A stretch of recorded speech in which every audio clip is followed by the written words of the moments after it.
Bismillahirrahmanirrahim. Assalamualaikum warahmatullahi wabarakatuh. Alhamdulillah. Summa alhamdulillah. Syukur kepada Allah Subhanahu wa taala. Salawat dan salam ke atas junjungan Nabi Muhammad sallallahu alaihi wasallam.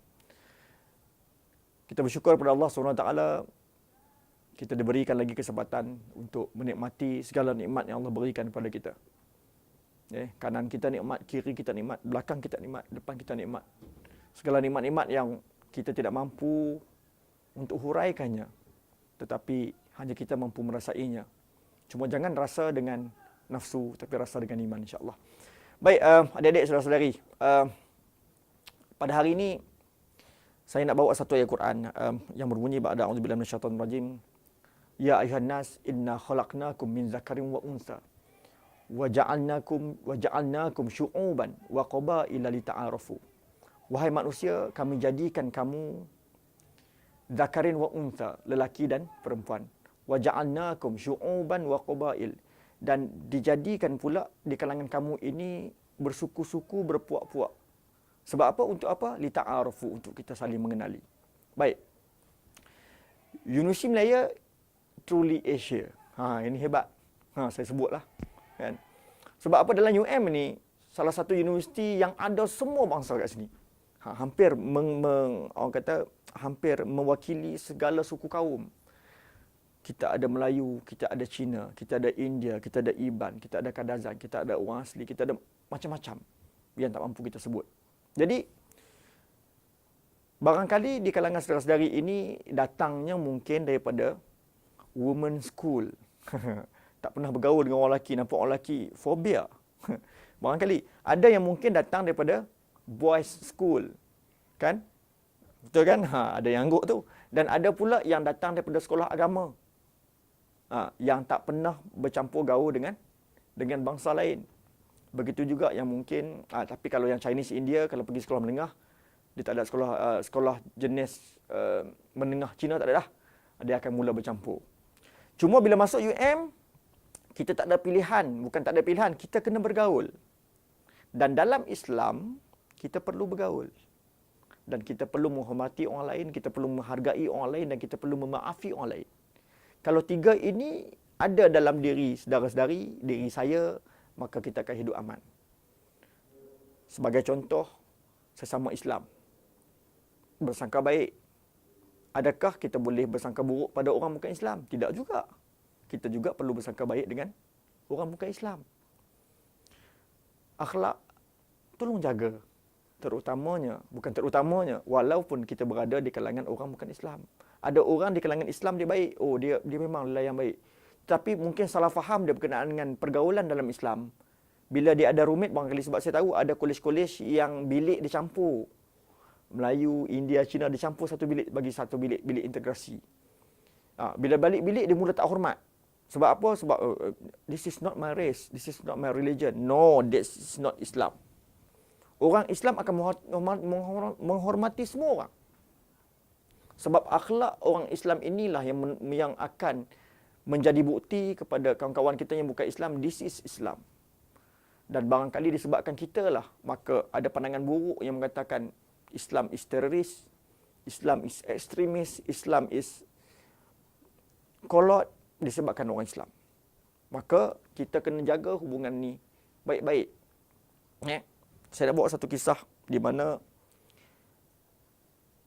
ketika Nabi SAW wafat, banyak sahabat-sahabat, 4 orang sahabat ulung ini berkumpul di rumah Nabi, jumpa dengan Aisyah radhiyallahu anha.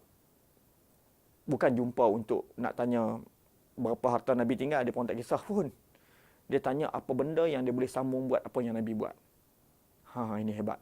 Maka Abu Bakar masuk, Umar masuk, Uthman masuk, akhirnya Sayyidina Ali. Bila Sayyidina Ali masuk jumpa dengan Aisyah. Siapa Aisyah? Aisyah ni mak mentua dia lah. Dia kahwin dengan anak Nabi SAW. Jumpa, barangkali dia panggil mak ke mother, mama, translate apa-apa pun. Tapi dia tanya, apakah benda baik yang Rasulullah SAW buat dan aku boleh sambung buat? Jadi Aisyah sebut, wahai Ali, dekat pasar tu, fisuq hadza rajulun walakinna laisa al-Islam. Dekat pasar ni ada seorang manusia, ada seorang lelaki, dia bukan Islam. Dia orang Yahudi.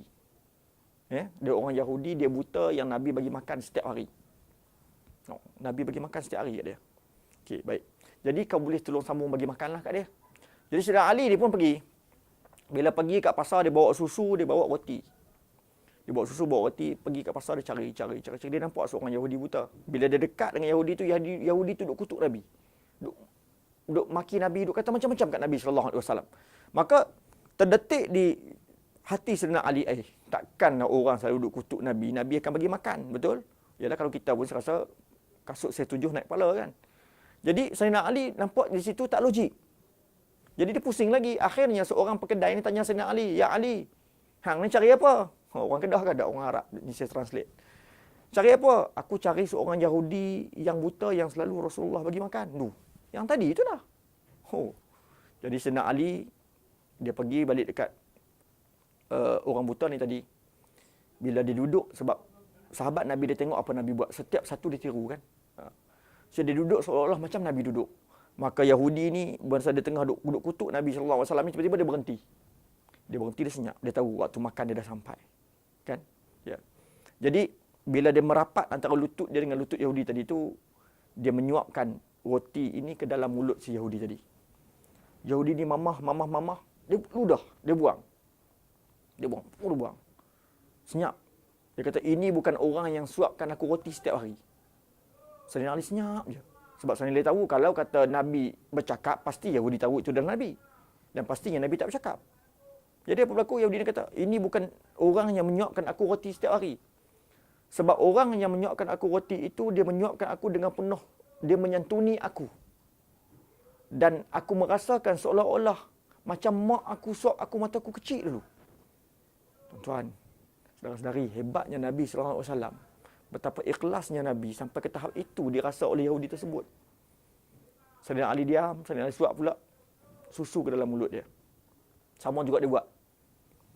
Dia ludah sebab dia rasa cara Sayyidina Ali suap tu kasar. Akhirnya Sayyidina Ali pegang dia. Bila pegang, bila Sayyidina dia bercakap saja dia tahu, ni Ali. Dia kata, "Ali, kamu buat apa kat sini?"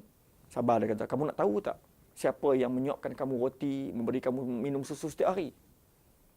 Dia kata, "Aku nak tahu. Banyak kali aku tanya dia tapi dia tak beritahu. Bagi tahulah aku, ya wahai Ali, siapa yang nak suapkan aku roti?" "Orang yang menyuapkan kamu roti, orang yang menyuapkan kamu susu, orang yang memberi kamu makan setiap hari itu adalah orang yang baru saja kembali ke rahmatullah. Iaitu orang yang kamu maki, orang yang kamu caci, orang yang kamu hina. Muhammad sallallahu alaihi wasallam." Menangis si Yahudi ni teresak-esak. Sebab dah berapa lama dah Nabi bagi makan dekat dia dan dia orang itulah yang dimaki. Bayangkanlah kita tak tahu siapa yang tolong kita duk maki dia. Tapi orang itulah yang mendoakan kita. Sahabat yang kita duk kutuk dia itulah yang mendoakan kita. Kita rasa doa kita makbul. Ya Allah, jauh kita dengan Allah, padahal doa sahabat kita yang makbul. Jadi dia terus menangis teresak-esak, dia pegang Sayyidina Ali, "Ya Ali, ajarkan aku kalimah Muhammad." Maka Sayyidina Ali pegang dia, ucaplah dia, "La ilaha illallah Muhammadur Rasulullah." Baik, persoalannya di sini. Adakah si Yahudi ni tadi masuk Islam disebabkan apa yang dilakukan oleh Sayyidina Ali? Tidak sama sekali. Dia lakukan disebabkan Nabi Muhammad SAW. Adakah dia dapat melihat akhlak Muhammad? Tidak. Dia dapat merasakan akhlak Muhammad. Mungkin jauh untuk kita jadi begitu. Tetapi tidak mustahil untuk kita melakukan sebahagian daripada sunnah Nabi SAW. Tunjuk akhlak yang baik. InsyaAllah hidup kita akan harmoni. Bukan saja kita, seluruh kampus kita akan jadi kampus yang terbaik. Jangan kita timbulkan syak wasangka kepada orang lain. Sebagai contoh, kalau sahabat-sahabat kita yang Cina, yang Buddha, tak akan makan babi depan kita. Tetapi kenapa kita sanggup beli daging dan makan depan sahabat kita yang Hindu?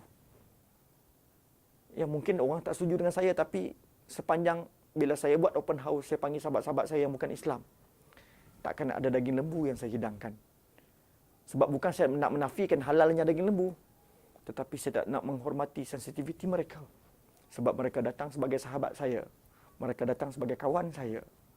Jadi saudara-saudari, adik-adik, kalau kita sensitif, ingat orang lain pun sensitif.